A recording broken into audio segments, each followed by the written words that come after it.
कुछ स्वादिष्ट है बनाना तो playrecipes.com पे जरूर है आना। रामगढ़ नाम के गांव में श्यामदास नाम का एक बहुत धनवान आदमी रहता था। उसका लड़का रोहन बहुत अय्याशी किया करता था। उसे पैसों की कोई अहमियत नहीं थी। उसका एक मित्र था जिसका नाम था रमेश। रमेश बहुत होनहार और होशियार था। वो बहुत मेहनत किया करता था। उसकी मेहनत पर श्यामदास खुद भी खुश था। रमेश और रोहन दोनों एक ही स्कूल में पढ़ा करते थे। रमेश गरीब होने के कारण रोहन उसका हमेशा मजाक उड़ाया करता था और ये बात रमेश को बहुत बुरी लगती थी। एक दिन मैं इस रोहन से ज्यादा पैसे कमाऊंगा और फिर उसे बताऊंगा। रमेश वहां से चला जाता है। अपने घर जाकर वो उदास होकर बैठता है। तभी उसके पिताजी उसके पास आते हैं और उससे कहते हैं, अरे रमेश, क्या हुआ है बेटा तुम्हें? कुछ नहीं पिताजी, बस ऐसे ही। अच्छा, तो बताओ आज दिन भर क्या हुआ? कुछ नहीं पिताजी, मेरा आज का दिन अच्छा था। घर आते समय रोहन मिल गया। मुझे देखकर वो कुछ भी भला बुरा कहने लगा। अरे जाने दे रमेश, जिसका कर्म उसके साथ रहता है। तुम हमेशा अच्छे कर्म करना, समझे? जी पिताजी। अगले दिन से रमेश अपने काम में जुट गया।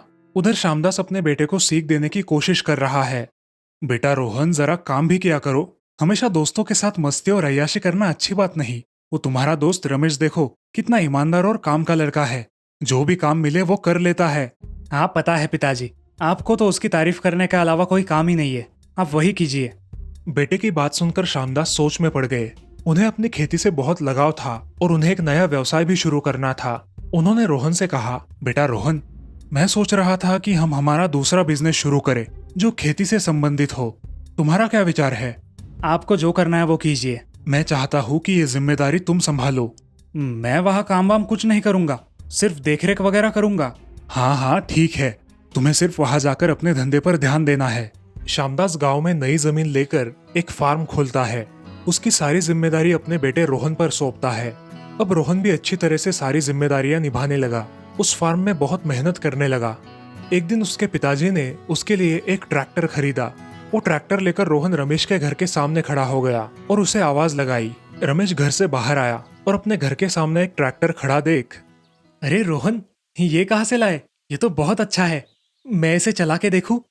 अरे मैं सिर्फ तुझे दिखाने लाया हूँ, इसे हाथ लगाने की तेरी हैसियत भी है क्या? आया बड़ा चलाने वाला। ये बात रमेश को बहुत बुरी तरह से चुभ गई। वो दुखी होकर अपने घर में गया। क्या हुआ है बेटा, आज फिर से मुंह लटका कर बैठे हो? पिताजी, वो रोहन ने नया ट्रैक्टर लाया और मैंने जब चलाने की मांग की तो उसने मुझे कहा कि तुम्हारे ट्रैक्टर को हाथ लगाने की भी हैसियत नहीं। देखना पिताजी, मैं भी एक दिन बहुत अच्छा ट्रैक्टर खरीदूंगा। अरे बेटा, तुम इतनी चिंता क्यों करते हो? पता है, मेरी जवानी में मेरे पिताजी ने मुझे एक सोने का ट्रैक्टर दिया था। ये लो, ये छोटा सा ट्रैक्टर। अब इसको लेकर आगे क्या करना है तुम सोचो। इस छोटे से ट्रैक्टर का मैं क्या करूंगा पिताजी? वो तो बेटा तुम तय करो। तुम जिंदगी में आगे क्या करते हो वो इसी पे निर्भर है। जी पिताजी। रमेश वो छोटा सा सोने का ट्रैक्टर लेकर अपने बिस्तर पर लेट गया और सोच में डूब गया। वो अपने दादाजी की याद निकालकर मन ही मन बात करने लगा। क्या दादाजी, आपने मेरे लिए ये छोटा सा सोने का ट्रैक्टर रखा, ये मेरे कुछ काम का नहीं। मैं तो एक बड़ा ट्रैक्टर भी नहीं खरीद सकता। तभी अचानक रमेश को किसी की आवाज आई। कौन है? किसकी आवाज है? रमेश ने देखा कि दीवार पर टंगी दादाजी की तस्वीर उससे बात कर रही है। अरे बेटा, ये सोने का ट्रैक्टर कोई खिलौना नहीं है, ये जादुई ट्रैक्टर है। ये एक असली ट्रैक्टर भी बन सकता है और ये बात तुम्हारे पिताजी को भी पता नहीं। मैं तुम्हें बता रहा हूँ। वो कैसे दादाजी? सुनो, उस ट्रैक्टर को एक छोटी सी चाबी है। तुम उसे घुमाओ और उसके पास जाकर ऐसा बोलो कि हे छोटे ट्रैक्टर, बड़े हो जाओ, और वो जादुई ट्रैक्टर बड़ा हो जाएगा। जब तुम्हारी जरूरत खत्म हो जाए तो उसे कहना कि अब छोटे हो जाओ और वो छोटा हो जाएगा, समझे? अगली सुबह रमेश वो ट्रैक्टर लेकर अपने आंगन में गया। वहां जाकर उस ट्रैक्टर को चाबी लगाई और कहा, हे जादुई ट्रैक्टर, मैं चाहता हूँ कि तुम बड़े हो जाओ। और कमाल हो गया, वो छोटा सा ट्रैक्टर एक बहुत बड़े ट्रैक्टर में परिवर्तित हो गया। ये देख के रमेश और उसके पिताजी बहुत खुश हो गए। रमेश की ट्रैक्टर को लेके चिंता मिट गई। अब मैं मेरा ये ट्रैक्टर रोहन को दिखाऊंगा। अब रमेश अपना ट्रैक्टर लेकर पूरे गांव में घूमने लगा। उसे बहुत सारे काम मिलने लगे। ऐसे ही एक दिन वो रोहन के फार्म में गया। इतना बड़ा सोने का ट्रैक्टर देख के रोहन की आंखें फट गई। अरे रोहन, ये ट्रैक्टर मैंने नहीं, मेरे दादाजी ने मुझे दिया है। सोने का है। कैसा लगा मेरा ट्रैक्टर? रमेश, तुम्हारा ट्रैक्टर तो बहुत अच्छा है। कैसे चलता है जरा बताओ। भोला रमेश उसको सारी बातें बताता है। रोहन उसकी सारी बातें गौर से सुनता है और अगले रात वो ट्रैक्टर चोरी करने के लिए चुपके से रमेश के घर में जाता है। अब ये ट्रैक्टर भी मेरे पास रहेगा। रमेश, बहुत उछल रहा था ना तू, अब देखता हूँ कितना उछलता है। रोहन आंगन में खड़े ट्रैक्टर की चाबी घुमाता है। उसे उस ट्रैक्टर को छोटा कैसे करते हैं इसकी पूरी जानकारी रमेश से मिली थी। चाबी घुमाते ही ट्रैक्टर छोटा हो गया। जैसे ही रोहन वो ट्रैक्टर उठाने गया, वो ट्रैक्टर एक बड़े सांप में परिवर्तित हो गया। ये देखकर रोहन बहुत डर गया और दुम दबा के वहां से भाग निकला। वो जादुई ट्रैक्टर फिर से बड़ा होकर अपनी जगह खड़ा हो गया। रोहन ने फिर कभी उस ट्रैक्टर को चुराने की कोशिश नहीं की। रमेश ने उस जादुई ट्रैक्टर के जोर पर खूब सारे पैसे कमाए और अपने पिताजी के साथ एक खुशहाल जिंदगी जीने लगा। इस कहानी से हमें यह सीख मिलती है कि हमें किसी की गरीबी का मजाक नहीं उड़ाना चाहिए। केरल नाम के राज्य में मल्लमपुर नाम का एक गांव था। उस गांव के बाजू में एक बहुत बड़ा घना जंगल था। उस जंगल में तरह तरह के प्राणी थे।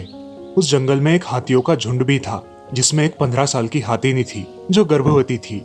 एक दिन वो थककर एक पेड़ के नीचे थोड़ा आराम करने बैठ गई और अपने आने वाले बच्चे के साथ बातें करने लगी। बेटा, जब तुम इस दुनिया में आओगे तो तुम्हें ये दुनिया बहुत खूबसूरत लगेगी। तुम्हें ये दुनिया बहुत पसंद आएगी। मैं तुम्हारा बहुत ख्याल रखूंगी। ऐसा बोल के वो हाथीनी सो जाती है। तभी अचानक उसके बच्चे को भूख लगती है और माँ हाथीनी की नींद खुल जाती है। मुझे खाना ढूंढना होगा। मेरे बच्चे को बहुत भूख लगी है। जल्दी से खाना ढूंढती हूँ। वो ऐसा कह के उठती है और खाने की तलाश में सारा जंगल घूमती है, मगर उसे जंगल में खाने के लिए कुछ भी नहीं मिलता। ऐसे ही खाने की तलाश में वो गांव में आ पहुंचती है। उस गांव में कुछ बुरी प्रवृत्ति के लोग रहते थे जो जानवरों के साथ अच्छा सुलूक नहीं करते थे। उस दिन 2 बदमाश लोगों ने उस हाथीने को गांव में आते हुए देख लिया और उसके साथ मस्ती करने की सोची। अरे भाई, मैं क्या कह रहा हूँ, मेरे पास कुछ अनानास है। इसमें हम कुछ पटाखे डालते हैं और उस हाथीनी को खिला देते हैं। हाँ भाई, ऐसा ही करते हैं, मजा आएगा। ऐसा कह के राजू और हरिया एक अनानास में पटाखे डाल देते हैं और वो पटाखों से भरा अनानास रास्ते पर रख देते हैं। रास्ते से गुजर रही उस भूखे हाथीनी की नजर उस अनानास पर पड़ती है। वो अनानास देखकर वो बहुत खुश हो जाती है और झट से उसे खा लेती है। लेकिन उसे खाते ही उसके मुंह में जोर जोर से पटाखे फूटने लगते हैं। वो चिल्लाने लगती है। उसका मुंह पूरी तरह से जल जाता है। उसके मुंह से खून बहने लगता है। वो बेचारी बुरी तरह से जख्मी हो जाती है। ये क्या हो गया? मैंने तो फल खाया था, उसमें ये इंसानों ने क्या मिला दिया क्या पता। अब मेरे बच्चे का क्या होगा? मैंने तो इन इंसानों पे भरोसा करके बहुत बड़ी गलती की। अब मैं क्या करूं? हाथीनी गांव में चली जाती है और इधर उधर घूमने लगती है। उसे कुछ समझ नहीं आता। वो सोचती है, अगर मैं पानी पीऊंगी या पानी में जाके रुकूंगी तो शायद मुझे कुछ राहत मिल जाएगी। ऐसा कह के वो हाथीनी पानी की तलाश में गांव के तालाब के पास चली जाती है। वो हाथीनी तालाब का पानी पीती है, जिससे उसे थोड़ी राहत मिलती है और वो पानी में जाकर खड़ी हो जाती है। अब उन पटाखों की जलन से उसे थोड़ी राहत मिलती है। उसका मुंह उन पटाखों की वजह से बुरी तरह से घायल हो चुका है। अब वो वही पानी में भूखी प्यासी बहुत दिनों तक खड़ी रहती है।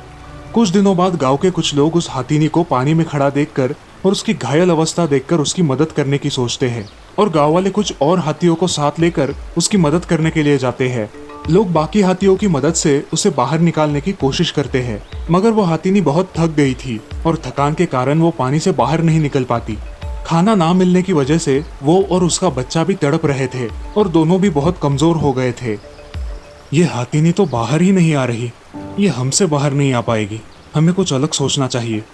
अरे, मैं सोच रहा हूँ कि हम वन के अधिकारियों को बुलाते हैं और उनकी मदद से हाथीनी को बचाएंगे। मैं आज ही वन के अधिकारियों को फोन लगाता हूँ। अब सारे गांव वाले वन अधिकारियों का इंतजार करने लगते हैं। हाथीनी अपने बच्चे से मन ही मन बात करती है। बेटा, ये दुनिया बहुत सुंदर है और तुम भी इस दुनिया की तरह बहुत सुंदर हो। इस दुनिया के कुछ बुरे लोगों ने मेरे साथ धोखा किया है, जिसकी वजह से मैं तुम्हें खाना भी नहीं दे सकती। मैं तुम्हें इस दुनिया में लाना चाहती हूँ, मगर अब मुझे यह नामुमकिन के बराबर लग रहा है। ये फल मुझे मार देगा और मैं तुम्हें हमेशा हमेशा के लिए खो दूंगी। माँ, मनुष्य हमें क्यों मारना चाहते हैं? ये हमसे ऐसा बर्ताव क्यों करते हैं माँ? माँ, मैं सांस नहीं ले पा रहा। क्या हो रहा है मुझे माँ? अब हाथीनी बहुत रोने लगती है क्योंकि वो अपने बच्चे को बचा नहीं सकती। और थकान के कारण वो पानी में डूबने लगती है। तभी उस गांव में वन अधिकारी आ जाते हैं और उस हाथिनी की अवस्था देखकर गांव वालों पर क्रोधित होते हैं। अरे ये हाथिनी तो गर्भवती है, इसे जल्द ही पानी से बाहर निकालना होगा। जल्दी हाथियों की सहायता से इसे बाहर निकालने की कोशिश करो। ये निंदनीय कृत्य किसने किया है? हमें भी नहीं पता साहब, मगर ये हाथिनी गांव में घूम रही थी और आखिर तालाब में आकर खड़ी हो गई। हमने उसे देखा और आपको फोन कर दिया। अब उस हाथिनी को फिर से हाथियों की सहायता से बाहर निकालने की कोशिश करते हैं। उसे एक रस्सी से बांधकर बाहर खींचने की कोशिश करते हैं, लेकिन बहुत थकान की वजह से वो हाथिनी बाहर नहीं निकल पाती और जिंदगी की जंग हार जाती है। वो हाथिनी पानी में डूब जाती है और उसके साथ साथ उसका वो नन्हा बच्चा भी। उसे निकालने की कोशिश करने वाले हाथी भी रोने लगते हैं और इस तरह कुछ चंद इंसानों के मनोरंजन की सजा बेचारी हाथिनी और उसके बच्चे को भुगतनी पड़ती है। हमें उम्मीद है कि इस कहानी से आप कुछ सीखेंगे और सभी प्राणियों के प्रति इंसानियत दिखाएंगे। स्वर्णपुर नाम के राज्य में बापू नाम का एक मछुआरा रहता था। वो अपने परिवार के साथ बहुत खुश था। उसकी 2 बेटियां थी, एक का नाम था संगीता और दूसरी का नाम था सारा। संगीता का स्वभाव बड़ा ही दयालु था। वो अपने पिता के सारे काम किया करती थी, मगर उसके विपरीत थी उसकी बहन सारा। उसका स्वभाव बहुत ही अलग था। वो किसी से ढंग से बात भी नहीं करती थी और खुद को बहुत ही सुंदर समझती थी। घर की पूरी जिम्मेदारी संगीता पर ही थी। सारा, जरा यहाँ आओ, मुझे तुमसे कुछ बात करनी है। हाँ बोलिए पिताजी, जल्दी बोलिए, मुझे जरा काम है। बेटी, इस घर में सिर्फ संगीता ही काम करती है, तुम क्यों नहीं उसकी काम में मदद करती? क्या ये फिजूल की बात करने के लिए आपने मुझे यहाँ पे थमा के रखा था? मैं आपको एक बात बता दूं, ये आलतू फालतू के काम मैं नहीं करूंगी। आपको करना है तो करो, मुझे मत बताना। क्या बोल रही हो? पता है तुम्हें सारा?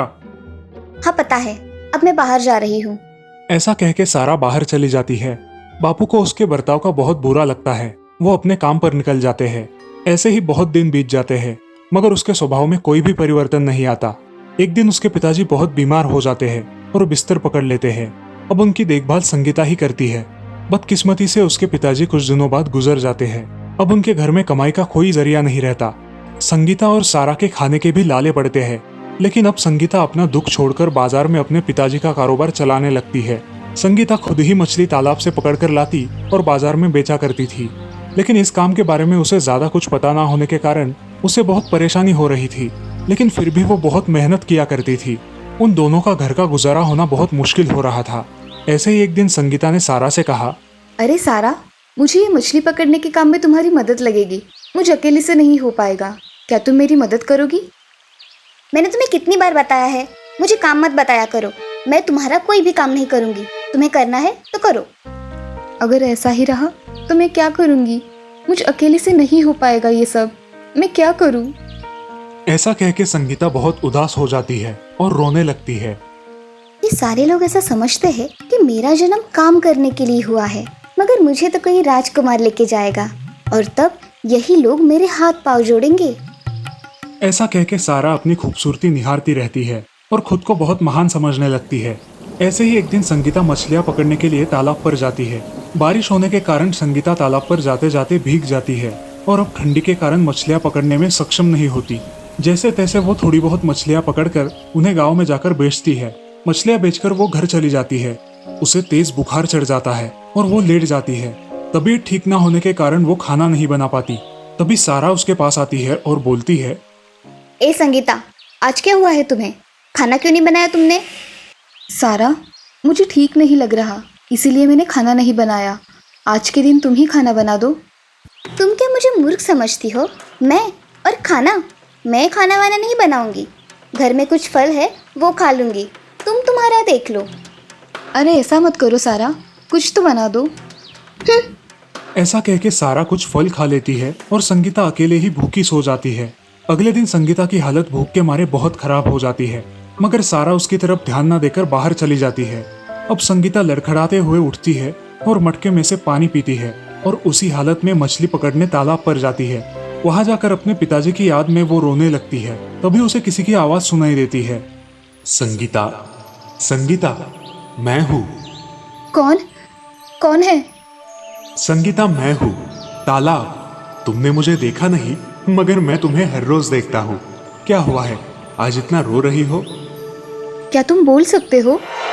हाँ, मैं बोल सकता हूँ। मैं एक जादुई तालाब हूँ। क्या करूँ तालाब?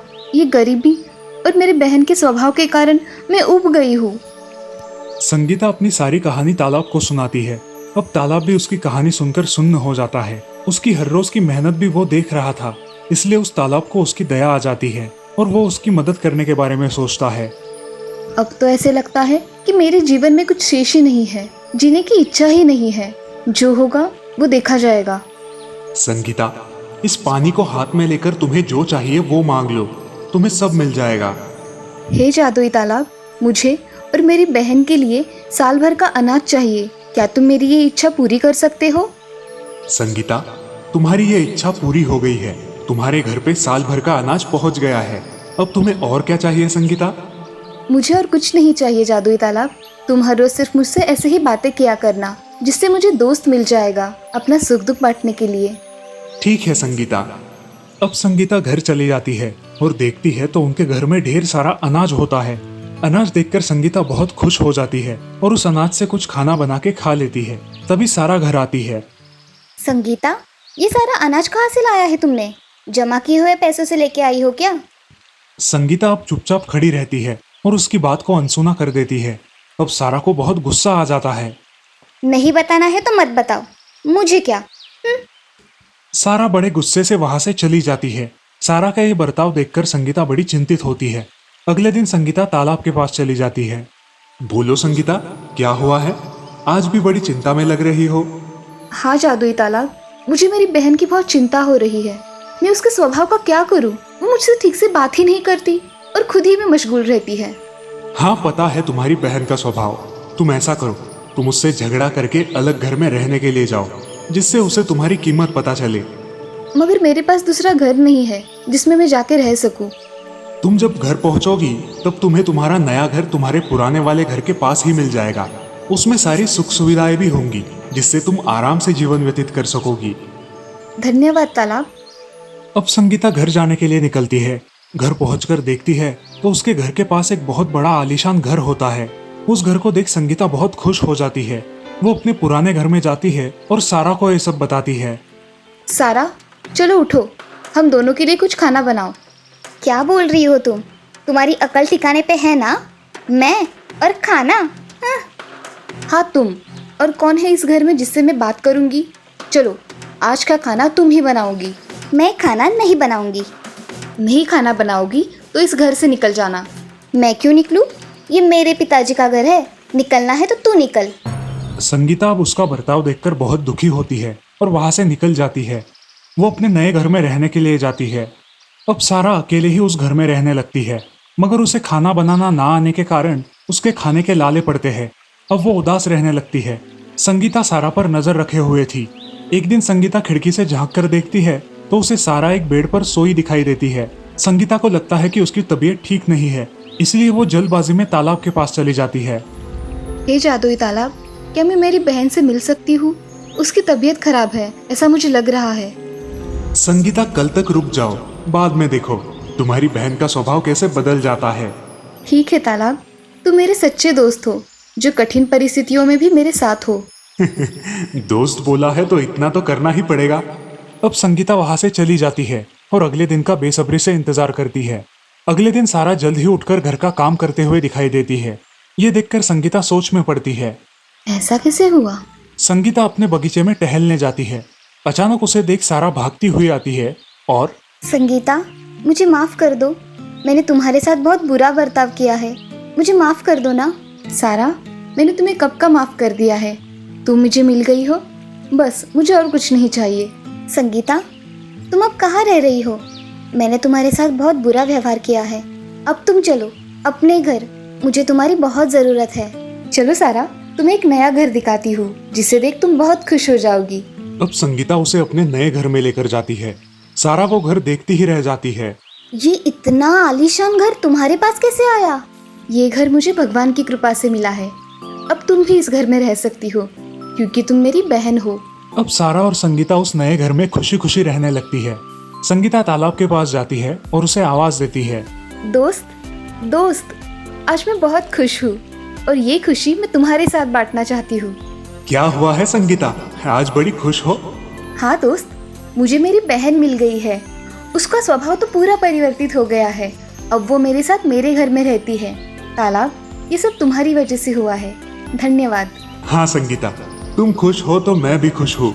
अब तुम दोनों को अगले 8 दिनों में इस गांव से हमेशा हमेशा के लिए चले जाना है। क्यों तालाब, हमसे कोई गलती हुई है क्या जो हम दोनों को इस गांव से जाना पड़ेगा?